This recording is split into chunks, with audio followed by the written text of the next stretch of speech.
GMNA uses artificial intelligence for generated speech, visuals, and production. AI-generated content may contain errors. Please verify important information before making decisions or taking action.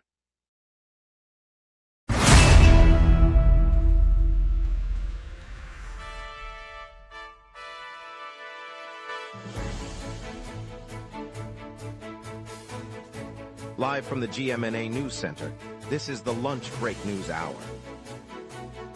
Good afternoon, Montreal. Our top story: cyclists are pushing back on the city's new bike lane survey, while a scorching heat wave swamps the island and traffic snarls along Camillion-Howe Way. We'll also hear about a $123 million industrial site revitalization. Over to you, Jeff. Montreal will provide interest-free rental loans to eligible tenants up to $3,000 beginning next month as part of a new housing assistance program. Tenants must demonstrate income below $40,000 annually and lack existing mortgage debt to qualify for the interest-free loan, according to municipal housing officials.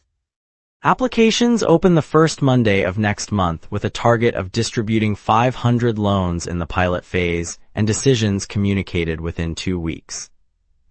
Lots to get to, let's begin, and we'll dive straight into today's headlines, bringing you the stories that matter most to Montrealers. Good morning, Montreal. City officials have opened an online consultation to broaden the municipal bike lane network, but the process has sparked a wave of concern among local cyclists. Writers argue the survey's design may lack impartiality and could reveal personal data, prompting a petition for greater transparency. The City of Montreal maintains the questionnaire is voluntary and anonymized, yet cyclists point to questions that request detailed travel patterns and contact information. Advocacy groups have organized virtual town halls and urged the municipal council to revise the instrument before the feedback deadline. The debate unfolds as the city seeks to balance infrastructure expansion with privacy safeguards, and officials say they will review submissions as they arrive. The consultation remains open, and authorities have promised to publish a summary of responses once the collection period concludes. Southern Quebec is under an intense heat and humidity episode that began today, as a sweeping heat wave spreads across the province. Meteorologists report temperatures climbing well above typical summer norms, with humidity levels that make outdoor activity uncomfortable and potentially hazardous. Health officials have warned residents to stay hydrated, limit exposure during the hottest hours, and check on vulnerable neighbors, especially the elderly and those with medical conditions. Schools in the affected regions are reviewing outdoor schedules, while some municipal shelters have opened air-conditioned spaces for anyone seeking relief. Energy providers are preparing for higher demand on electricity as residents run air conditioners and fans throughout the day. The heat wave is expected to persist through the coming days, prompting the Provincial Health Authority to monitor heat-related illnesses closely. Authorities urge the public to follow official updates as conditions evolve. Hydro-Quebec announced it will roll out a new residential electricity tariff aimed at the province's biggest power users. Under the proposal, households that operate heated pools, spas, or heated garages will face a higher price per kilowatt-hour than standard customers. The utility says the structure is designed to ensure large consumption homes contribute more to the grid's costs. Officials indicated the rate change could be applied as early as the next billing cycle, though details on exact timing remain under review. Lower usage homes will stay on the existing rate, preserving their bills. Consumer groups have voiced concerns about the impact on families with extensive home amenities, while Hydro-Quebec argues the measure supports fairness across all rate classes. Hydro-Quebec expects the new tier to generate revenue that can be reinvested in modernization. The proposal will be presented to the province's energy regulator later this month for approval before it can be implemented. Yesterday, the Quebec government unveiled a plan to overhaul Highway 10 between Brossard and Carignan. The project will add dedicated lanes for buses and high-occupancy vehicles and replace aging bridges and pavement along the corridor. Officials say the changes are aimed at easing congestion and creating a faster link to the REM light rail network for commuters on the South Shore. The upgrade will also include new entry points that align with existing REM stations, allowing smoother transfers between road and rail. Construction is expected to begin later this year, with a multi-year timeline to complete the work. Transportation ministers emphasize that the dedicated lanes will prioritize public transit and carpooling, hoping to shift travel patterns and reduce single-occupant traffic on one of the region's busiest routes. The province hopes the improvements will also boost economic activity across the corridor and encourage greener commuting habits. Yesterday in Varennes, Energy Minister Bernard Drainville presented Quebec's new 25-year resource management plan, a commitment of $87 billion aimed at shifting province power mix to renewable sources. The strategy targets a share of 77% renewable energy by 2050, up from the current level, and is framed as a cornerstone of climate objectives. Officials outlined investments across wind, solar, and hydro projects, along with upgrades to transmission network to accommodate capacity. The plan calls for research partnerships and incentives for decarbonization, while maintaining reliability for consumers. Funding will combine provincial spending with private sector and federal contributions, a structure intended to spur job creation in construction and technology fields. Rollout builds on a climate roadmap unveiled earlier in year that set emissions benchmarks through 2030 and beyond. Drainville said roadmap will be reviewed to ensure progress, and government will report on milestones as it unfolds. Up next, we'll explore how Quebec's $123 million revitalization plan is reshaping East Montreal's industrial site. Then we will be right back. Watch the local sunset tonight at 6 p.m. for all your local Montreal news. Welcome back. I'm glad you stayed with us. Now let's dive into our local stories with Jeff Laflamme. We've got some interesting updates you won't want to miss. Yesterday, the Quebec government announced a $123 million investment to rehabilitate an industrial site in East Montreal. The funding targets roughly 30 million square feet of abandoned industrial land that has sat idle for years. The parcel sits close to major highways and rail lines, factors that could attract logistics and manufacturing firms seeking easy access to regional markets. Officials said the money will support cleanup, infrastructure upgrades, and preparation for new businesses, aiming to turn the vacant space into productive use. The project aligns with broader regional plans to boost employment and attract investment in the city's eastern districts. While details on timelines were not released, the allocation signals a concrete step toward addressing the extensive unused footprint that has long constrained growth. Local stakeholders will monitor how quickly the redevelopment proceeds and whether the revitalized area can generate jobs for nearby residents. Camillion Howd Way has been shut for road maintenance, a 2-week closure that began on June 30th and will run through July 14th. The City of Montreal says the work is essential to ready the stretch for an upcoming bike race, and crews are repairing pavement and updating drainage. Motorists are being routed onto designated detours that add several minutes to daily commutes, especially for residents heading to the Mount Royal area. The city urges drivers to follow posted signs and allow extra travel time while the project stays in place. The closure also impacts delivery trucks and public transit routes that normally use the corridor, prompting adjustments to schedules. Officials confirm the repairs will be completed before the race, aiming to provide a smoother, safer surface for riders and a quicker return to normal traffic flow afterward. Residents of Dollar des Ormeaux are still sifting through piles of trash left by the floods that swept the West Island a week ago. Municipal crews have yet to begin large-scale removal, and the stagnant debris is feeding frustration among homeowners who worry about health risks and property damage. City officials say a town hall meeting is set for August 6 to outline a cleanup plan and answer questions. The session will bring together the mayor's office, public works leaders, and neighborhood representatives, aiming to coordinate equipment, staffing, and timelines. Officials acknowledge the delay stems from damaged roadways and limited contractor availability following the emergency. Community members hope the discussion will produce a clear schedule so that streets, sidewalks, and backyards can be restored before the summer heat intensifies. In the meantime, residents intend to gather what they can in bags, hoping to keep walkways usable. Heatwave grips the island, with humidex values soaring and temperatures feeling above 40 degrees Celsius. Dr. David Kaiser of the Montreal Regional Public Health Directorate warns that the combination of extreme heat and humidity is already straining vulnerable households, especially those with limited income. Residents report swollen electricity bills as air conditioners run nonstop, while seniors and young children struggle to stay cool in cramped apartments. Public health officials have opened cooling centers at community hubs and are urging families to check on neighbors who may lack adequate ventilation. Dehydration cases have risen, prompting clinics to advise frequent fluid intake and limiting outdoor activity during peak afternoon hours. The current stretch, running from the end of June through early July, marks the first major heat event of the year, and officials say the risk remains high as the high temperature pattern persists. Last Monday, Montreal announced a new financial aid scheme designed to keep renters in their homes. Mayor Valérie Plante said the program will extend interest-free loans to roughly 150 low-income households, with each loan capped at $5,000 and a repayment schedule of 5 years.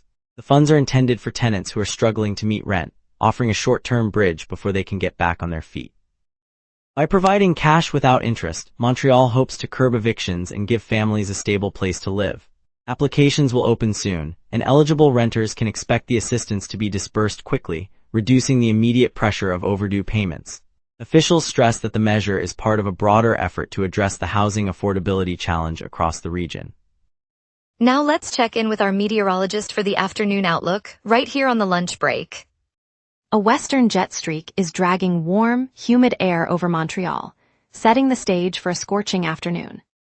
On this date, the all-time high for Montreal sits at 33.9 degrees, recorded in 2018 during a persistent heat wave that pushed daily averages above 30 degrees for a week. The all-time low is 15.1 degrees, set in 2016 when an Arctic air mass plunged south, dumping snow in the suburbs. Normal high for July first hovers around 29 degrees, while the normal low is about 22, so today's temperatures sit well above the climatological average.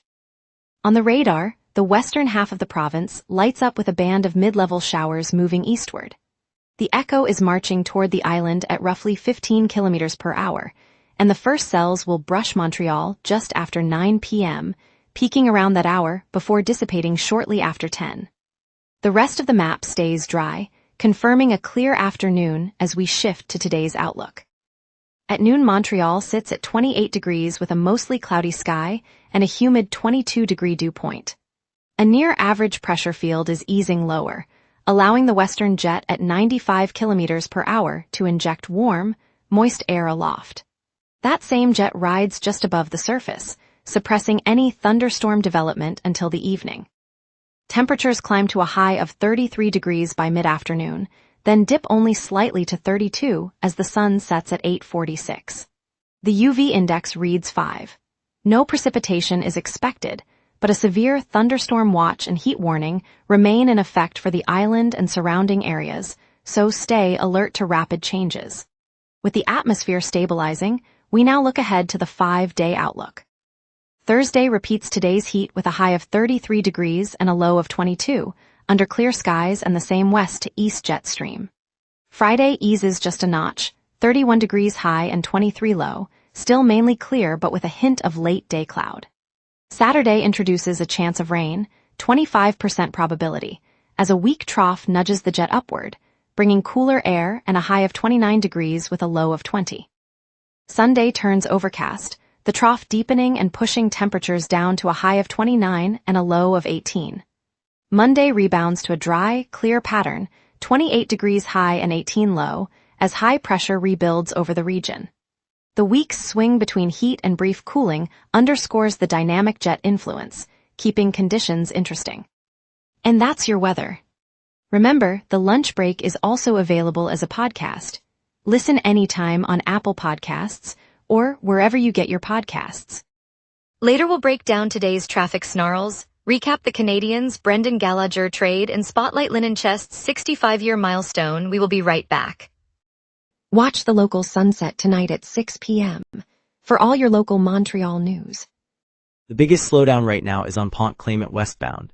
A major hindrance there is backing up traffic from the Old Port toward the island's western tip.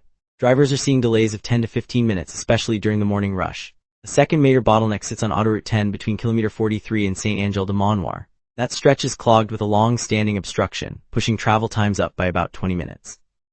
A minor hindrance remains on Autoroute 10 near Richelieu, but traffic is moving at a crawl only for a short distance. On the construction front, nighttime resurfacing on Route Saint-16 between Saint-Bruno de Montarville and Longueuil will spill into today's evening peak, so expect slower speeds near the interchange. Aside from those points, most of the city's arteries are flowing freely. Expect the afternoon commute to clear once the peak eases, with only the Pont Clement bottleneck persisting into the early evening. Hear what's buzzing in Montreal right now. Angan de Poitrine is lighting up the Montreal Jazz Fest, turning downtown into a kaleidoscope of humor, razor-sharp musicianship, and an almost extraterrestrial vibe. A must-see for anyone craving fresh festival energy. Just steps away, Cirque du Soleil's Echo exhibition opens at Time Out Market, offering a rare behind-the-scenes look at the troupe's most magical moments, perfect for a quick visual escape. Meanwhile, Les Premiers Vendredis rolls through the city for its first weekend of the month street food extravaganza, with more than 40 trucks serving global flavors, live beats, and free admission, ideal for a tasty lunch break. Finally, legendary Cantonese barbecue Dobie and Andy has opened its doors inside Time Out Market, delivering the iconic roast that made Chinatown famous, a delicious new spot to claim as your go-to. And now here's Jason with sports. Here's the latest on Montreal's hockey headlines, from trades to honors. The Canadiens have dealt veteran forward Brendan Gallagher to the Vancouver Canucks in exchange for future considerations. The move, confirmed Monday, signals Montreal's shift toward rebuilding and opens a roster spot for younger talent. Vancouver adds a gritty scorer to its forward group. Montreal honored forward Brendan Gallagher with honorary citizenship, a ceremony held at City Hall on Thursday afternoon. The city recognized his contributions on and off the ice, presenting a plaque and celebrating his local roots. The accolade adds a community milestone to his career. Goaltending great Carey Price has been elected to the Hockey Hall of Fame, joining fellow Canadiens legend Patrice Bergeron in the 2026 class. The announcement came Monday, placing Price among elite names such as Pekka Rinne and Keith Tkachuk. A proud moment for Montreal. Linen Chest, anchored on St. Laurent Boulevard in downtown Montreal, celebrates 65 years of serving the city's homes. From its modest start as a single fabric shop, the retailer now spans 35 locations across eastern Canada, offering everything from bedding and towels to kitchenware and decor. This milestone reflects a commitment to quality, community, and fostering local artisans, with each store staffed by locals who know the neighborhood's taste. Recent renovations at the Montreal flagship bring a modern layout while preserving the warm, familiar feel longtime shoppers love. For Montrealers, Linen Chest isn't just a store, it's a trusted source that helps families create comfortable, stylish spaces, reinforcing the city's tradition of home-making excellence. Stay tuned for a heartwarming look at Linen Chest, celebrating 65 years and 35 locations across eastern Canada, bringing you smiles. Coming up tonight at 6, the local sunset. Your neighborhood, your city, your news. From City Hall decisions to the stories happening right on your street, we cover what matters most to Montrealers. Join us tonight at 6 p.m. on GMna for the local Sunset, Montreal's evening newscast. Montreal is lighting up the Grand Quai for Canada Day with a free, family-friendly celebration featuring live music, fireworks, and activities for all ages. The crowd is already gathering as the sun sets over the bustling port, ready for the night's fireworks. Carl Dumont is there. Carl Dumont. Thanks CJ Waterhouse. The camera sweeps over the bustling Grand Quai, where red and white banners flutter above a sea of families gathered on the concrete promenade. The scent of grilled corn and maple-glazed poutine wafts from a line of food trucks, while the echo of a drum circle blends with a brass band rehearsing the anthem. Children dash between inflatable soccer goals and a makeshift hockey rink, their laughter rising above the chatter of neighbors swapping stories. At 2 p.m., a coordinated march begins. La Canada and Marque, hundreds of participants step in unison, their footsteps a living rhythm that traces the quay's historic rail lines. Nearby, a citizenship ceremony unfolds, new Canadians stepping forward to receive their papers, tears glistening under the summer sun. The event, themed in Montreal, Canada Comes Together in Motion, turns the port into a vibrant stage of music, games, and shared hope. It shows how everyday moments become the heartbeat of a nation. Carl Dumont, virtually at Grand Quai of the Port of Montreal. On the outskirts of Terrebonne, just a short drive north of Montreal, a crew of local volunteers gathered at the newly expanded edge of the province's largest landfill. Among them were high school students from a nearby school, longtime residents who have watched the site evolve, and engineers from a regional sustainability firm.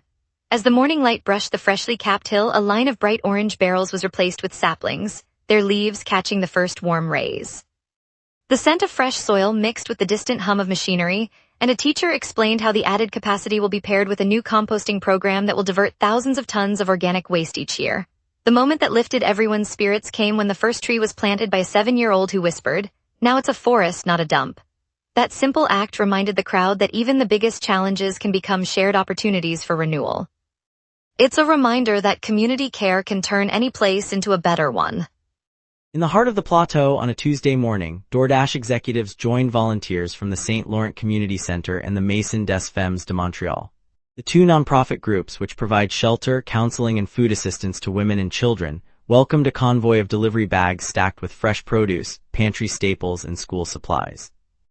The partnership was announced beside a mural of a sunrise over the St. Lawrence, a symbol of new beginnings. As a volunteer handed a mother a basket of apples, carrots, and a notebook for her youngest daughter, the scene captured the practical impact of the support. A family that had waited weeks for reliable meals could now sit down to a warm dinner tonight. DoorDash contributed a financial grant that will fund counseling sessions for 30 families and an ongoing in-kind donation of weekly grocery deliveries for the center's emergency shelter.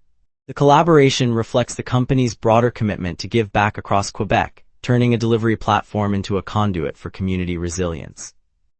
It's a reminder that when a city's businesses and its most vulnerable neighborhoods connect, everyday moments become a little brighter. Thank you, Montreal, for joining us on the lunch break.